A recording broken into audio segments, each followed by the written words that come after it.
Uzalendo kwa maana gani? Kuhakikisha kwanza sisi wenyewe wananchi wenyewe tunatambuana kwamba mimi ni Mtanzania, tujitambue hivyo,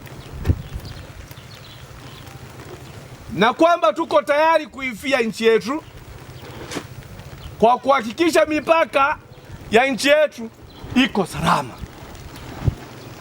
kuzuia wahamiaji haramu kutoka nchi jirani kuja Tanzania. Jamani, tunaelewana? Ndio. Huo ndo uzalendo, kuhakikisha biashara ya magendo haramu tunaizuia. Humo kwenye magendo mambo mengi yanaingia, ndugu zangu, na silaha za hapa na pale zinaweza zikapita, tunaelewana? Zinaweza zikapita tukifikiri ni magendo ya kawaida, sukari, mafuta, sabuni. Hapana, wenzetu wana historia mbalimbali, majirani zetu tunalijua hilo, walishapita changamoto mbalimbali za hapa na pale, zingine kubwa ndogo na vitu kama hivyo. Kwa hiyo hawajatulia bado, wanajaribu kurudi kutulia, lakini bado hawajawa stable. Sisi tuko stable miaka mingi, hii amani, hii tunu tulionayo. Kwa hiyo hatutakiwi kuichezea kwa gharama yoyote ile, lazima tuilinde, tuifie. Tukiharibu tutakimbilia wapi? Wana Murukurazo hapa, tukiharibu hii amani tutakimbilia wapi? Wapi? Nchi jirani kusharibika. Ndio maana kila siku mnaona tunakabata wenzetu kutoka jirani, wanavuka, sio wanaendaga wapi? Mama na katoto kake mwaka mmoja, miezi 3-4, anaenda wapi na hicho kitoto? Katoka Reba juzi, kakaa vizuri masaa, katoto safari nduki, kwenda wapi? Watanzania tunafanya hivyo? Tunaenda wapi Watanzania? Hatuendi popote, tuko hapa hapa. Kwa hiyo tuko salama, tuna amani ya kutosha, tusichezee. Sasa tunakaribisha hao jirani zetu ambao kwao kulishaanza kuharibika au kulishaharibika. Na jamani, tunapokaribisha hao watu hatujui hata tabia zao, tamaduni zao zikoje. Unakaribisha jamaa, unalipa kibarua kama hii migomba kupalilia, ni jambazi kule linatafutwa, kuna matangazo kule, jambazi fulani anatafutwa. Kumbe wewe umekuja ukalipokea mwangaza kama mimi, ukalipa kibarua. Jambazi linaendelea kufanya mawasiliano na majambazi wenzake, na huenda kabla halijaingia lilificha silaha sehemu kwamba litairudia siku moja. Tunaelewana? Likishakuwa lizoefu hapa Mrunyinya, litawaaga, jamani, ngoja nifuate mara moja, mambo yangu hayajakaa sawa, linarudi na silaha. Silaha moja tu, hizi za kwetu hizi, moja tu, SMG. Kijiji kizima, kata nzima mnakimbia, mnahama. Uongo kweli? Kweli. Mtu mwenye silaha akiwa mmoja, sisi wote hatuna silaha, tunamfanyaje? Hata kama unaruka samasoti kama Chuck Norris aliyekufa juzi, huwezi. Ila utafanyeje? Ukifanya hivi chini, utamfikia saa ngapi mwenzako ana mashina ametulia hivi?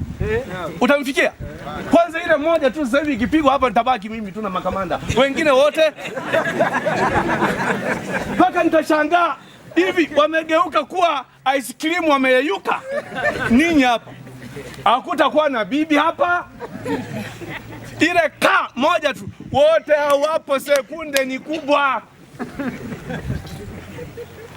Tusiruhusu wenzetu, hiyo milio walishazoea. Mtoto mdogo kazaliwa buku kiasi buku. Sasa mtoto aliyezaliwa Hamas kule Israeli, Lebanoni, hali ikoje? Israeli huko washazoea. Watanzania mmezoea hiyo hali? Si mnanielewa? Tunakuelewa. Tusiruhusu Hakuna maisha magumu ndugu zangu kama ya ukimbizi. Leo ukitaka kukimbia hapa mambo yameharibika.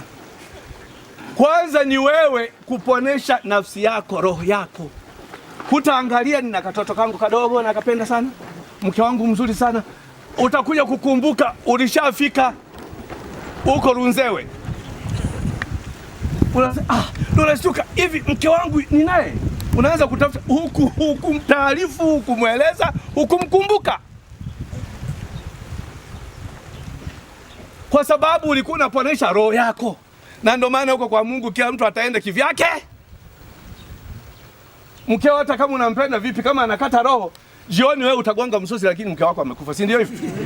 Sasa Berlin ni mwenyekiti likajipa lenyewe lizungu limoja liko linaitwa Chancellor Bismarck. Ndio likawa ni mwenyekiti, wakakaa huko Berlin, mji mkuu wakati huo nafikiri sasa hivi wa Ujerumani. Wazungu wasema hivi, tusipigane. Afrika hakuna kitu kule. Yalishatuma timu mbalimbali, ma missionaries, explorers na traders walishakuja wakapeleka taarifa. Jamani, Afrika ina kila kitu, ni tajiri mpaka basi. Yakashtuka kweli. Wakati huo washafanya mapinduzi ya viwanda Ulaya. Viwanda viko everywhere. Malighafi kama hii kahawa, tunalima kahawa hapa Murukurazo, pamba. Hakuna. Ndio wakakubaliana twendeni Afrika, lakini tusiende tukapigana kule Afrika. Kule ni giza. Wakatuita dark continent. Africa is a dark continent. Bara la giza na watu wake. Hivi. Isiseme sana. Hii ngozi walikuwa wanaita hivi. Kwa hiyo yakakubaliana, Majerumani akashuka, Mareno akashuka, Waspanyola wakashuka, Waingereza wakashuka. Sisi Tanzania yetu itanganyika, na wenzetu Burundi na Rwanda tukawa chini ya Mjerumani. Tunaelewana? Hiyo 1885. Toka hapo sasa tuko na Ujerumani, akatibwanga Ujerumani. Akazusha wazungu wenzake wakasema, wewe ndio umesababisha vita vya kwanza vya dunia. Nyang'anya makoloni yake. Pumbafu wewe. Wakamuita hivyo. Wakachukua, akapewa Mwingereza 1919 baada ya kuisha vita vya kwanza vya dunia 18. Vilianza 18. Walivyokuja Mwingereza, Burundi na Rwanda zikamegwa sasa. Akachukua nani?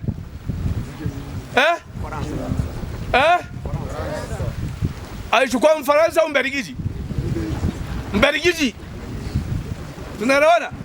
Wazee wangu msiliangushe. Kwa Tanganyika akachukua Mwingereza, ndio tukawa koloni la Uingereza, lakini chini ya udhamini, sio furu koloni. Tunaelewana?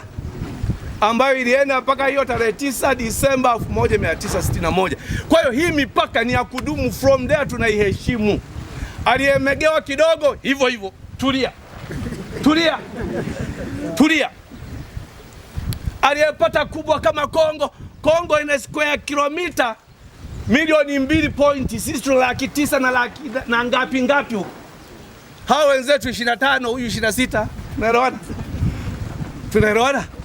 Yaani ni kama Kagera, mkoa wa Kagera ndio vitu kama hivyo. Mnanielewa? Watulie. Sio sisi. Tunaendelea kuheshimu mipaka yetu na kuhakikisha iko salama. Sisi wananchi wenyewe.